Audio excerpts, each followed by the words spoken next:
Varicose veins కి సరైన చికిత్స కోసం సంప్రదించండి ఎవిస్ హాస్పిటల్. నమస్తే, మీరు చూస్తుంది సుమన్ టీవీ. నేను మీ కీర్తి. నాతో పాటు ఉన్నారు ప్రముఖ న్యూమరాలజిస్ట్ అండ్ స్పిరిచువల్ హీరర్ శ్రవంతి గారు. నమస్తే శ్రవంతి గారు. నమస్తే అమ్మా. శ్రవంతి గారు, చాలా మంది అంటూ ఉంటారు, ఏంటో ఎంత డబ్బు వచ్చినా అసలు స్థిరంగా ఉండట్లేదు, వచ్చింది వచ్చినట్టే నీళ్ళలాగా వెళ్ళిపోతుంది వచ్చిన దారినే అంటూ ఉంటారు. అలా అవ్వకుండా ఇంట్లో ఐశ్వర్యం స్థిరంగా ఉండాలంటే ఏం చేయాలంటారు? ఎవరైనా కూడా అంటే చిన్నపాటి జీతం వచ్చిన వాళ్ళ దగ్గర నుంచి, లేదంటే మాకు శాలరీ చాలా బాగా వస్తుంది, లేదంటే మీరు బిజినెస్ బాగా డెవలప్గానే ఉంది, మంచి డబ్బులు వస్తున్నాయి అని అనుకున్నప్పుడు దాన్ని స్థిరంగా ఎలా ఏర్పరచుకోవాలి అనే దాని మీద దృష్టి పెట్టాలి అని అంటే, అసలు స్థిరంగా లక్ష్మి ఇంట్లో ఉండాలి అని అంటే మన ఇంట్లో కొన్ని పాజిటివ్ వైబ్రేషన్స్ వచ్చేవి ఇంట్లో ఉండాలి ఖచ్చితంగా. వస్తువులు అంటారు. వస్తువులు మీరు చూసుకోండి, గోమాత బొమ్మ కానివ్వండి, అంటే కామధేనువు, అలాగే నందినీదేవి చిన్న దూడ బొమ్మ, ఆవు దూడ బొమ్మ అనేది పూజ రూమ్లో వెండిది పెట్టుకోవడం అనేది చాలా మంచిది. ఎందుకనంటే మీరు గోమాతను చూసుకుంటే గనక అందరూ దేవతలందరూ కూడా గోమాతలో ఉంటారు, మనం చక్కగా పూజ చేసుకుంటాం అనేది ఖచ్చితంగా మనందరికీ తెలిసిన విషయమే. అయితే ఎందుకు గోమాతది పెట్టుకోవాలి అని అంటే, నెగటివ్ ఎనర్జీ అనేది ఎప్పటికప్పుడు క్లెన్స్ అవుతూ ఉంటుంది అనమాట. మనం రోజు బయటకు వెళ్తూ ఉంటాము, వస్తూ ఉంటాము, గాలి ఎక్కడి నుంచో పయనించి అలా వీస్తూనే ఉంటుంది కదా, అవునా కాదు? అలాంటప్పుడు ఎక్కడో అక్కడి నుంచి నెగటివ్ ఎనర్జీ అనేది ఖచ్చితంగా వస్తూనే ఉంటుంది, పాజిటివ్ ఎనర్జీస్తో పాటు అనేది మనం తెలుసుకోవాలి. ఆ నెగటివ్ ఎనర్జీస్ని క్లెన్స్ చేసుకోవాలి అని అంటే గనక ఈ ఆవు దూడ బొమ్మ ఉండడం అనేది చాలా శ్రేష్టం. అలాగే పూజ రూమ్లో పెట్టుకున్న, బయట మామూలుగా మనకి పార్స్లిన్ అవి దొరుకుతాయి, పింగాణివి అవి దొరుకుతాయి. ఖచ్చితంగా బయట లివింగ్ రూమ్లో కూడా, హాల్లో కూడా ఖచ్చితంగా ఉండేటట్టుగా చేసుకోవాలన్నమాట. ఓకే, ఏ ప్లేస్లో అయినా దానికి ఏమైనా particular positions, places? North east corners అయితే బెస్ట్. లేదు అంటే మీరు టీవీ దగ్గర ఎక్కడన్నా పెట్టుకున్నా కూడా మంచిది. అంత గ్రాస్పింగ్ పవర్ ఉంటుందండి ఆ విగ్రహానికి? తప్పకుండా ఉంటుంది. ఎందుకంటే మీరు చూడండి, ఎక్కడైనా గోశాలకు వెళ్తే ఎక్కడా లేని ప్రశాంతత గోశాలలో కనిపిస్తుంది. కరెక్ట్. మీకు పేడ వాసన అవి ఇవి ఏమున్నా కూడా అక్కడ ప్రశాంతత్వం మాత్రం ఉంటుంది. అంటే మీరు చూస్తే గనక ఏదైనా పెద్ద హోమం చేస్తున్నారు అనుకోండి, కర్తృత్వంగా మీరు కూర్చున్నారు అనుకోండి, వైఫ్ అండ్ హస్బెండ్ కూర్చున్నారు, వాళ్ళ చేత కూడా పంచగవ్య ప్రాసన అని చేయిస్తారనమాట.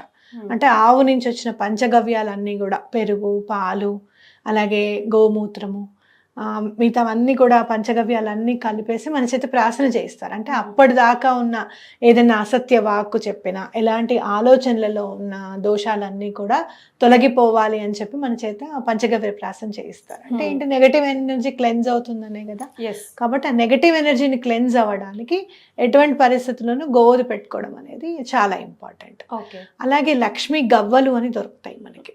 మామూలు గవ్వల్లానే ఉంటాయి కానీ పైన కొంచెం పసుపు రంగు పూసినట్టుగా ఉంటుంది. అవి ఒక 11 మాత్రం చేత పెట్టుకోవడము. అలాగే ఇంకా మనకి అంటే తెచ్చుకుని ఎక్కడ పెట్టాలంటే దేవుడు ఊరికే అలా పెట్టాలంటారా, లేదంటే ఒక చిన్న బౌల్లో వేసి పెట్టుకోవడము. ప్రతి అమావాస్య తర్వాత నెక్స్ట్ డే మనం దేవుడిని పులికాపు చేసుకుంటాం. అమావాస్య తర్వాత ఎప్పుడు నీట్ చేసుకోవాలి నెక్స్ట్ డే.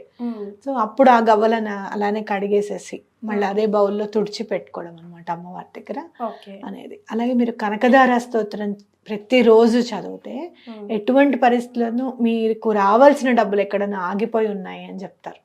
మా దగ్గర వచ్చాయండి, మాకు అవసరం లేదు కదా, పోన్లే వాళ్ళకి ఇస్తే వాళ్ళకి అవసరం తీరిపోతుంది, మనకి ఏదైనా బ్యాంక్ ఇంట్రెస్ట్ ఇమ్మన్నామండి, మేము ఎక్కువ కూడా ఆశించలేదు, అయినప్పటికీ మాకు ఇంట్రెస్ట్ మాట పక్కకు పెట్టండి, అసలు అమౌంట్ కూడా ఇవ్వట్లేదు అని చెప్తూ ఉంటారు.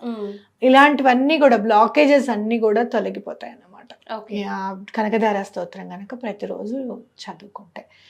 చాలా ఇంకా గుర్తు పెట్టుకోవాల్సింది ఏంటంటే, మనం ఎప్పుడు కూడా డబ్బు వచ్చిన తర్వాత ఖర్చు పెట్టి లాస్ట్ మంత్కి ఎంత మిగిలిందో అది దాద్దాము అనుకుంటాం.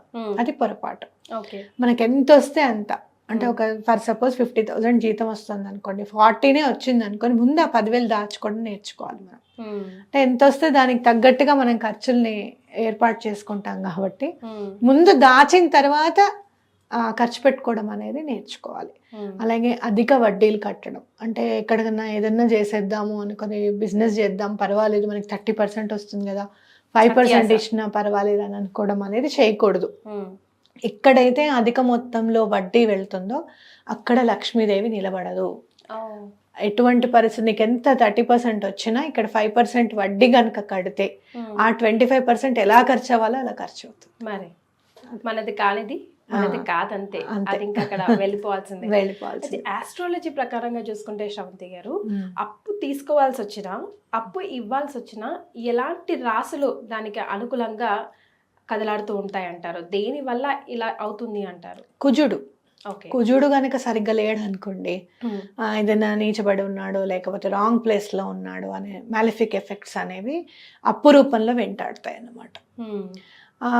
మీకు గురువు అనుగ్రహం ఖచ్చితంగా ఉండాలి. అప్పు లేని జీవితం ఉండాలి అని అంటే గనక, లేదా అప్పు ఉన్నా కూడా సమగ్రంగా మీరు తీర్చాలి అని అంటే గనక కుజుడి అనుగ్రహం కావాలి, గురువు అనుగ్రహం కూడా కావాలి.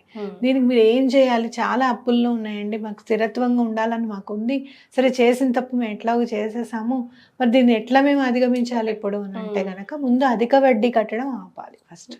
ఏమంటే మీకు 2-3 నెలల్లో మేము ఎటువంటి పరిస్థితుల్లో మేము తీర్చేస్తాము, అది తీర్చేదాకా మేము వడ్డీ మాత్రం తక్కువ మొత్తంలో ఇస్తామండి అని చెప్పడం అనేది చాలా ఇంపార్టెంట్.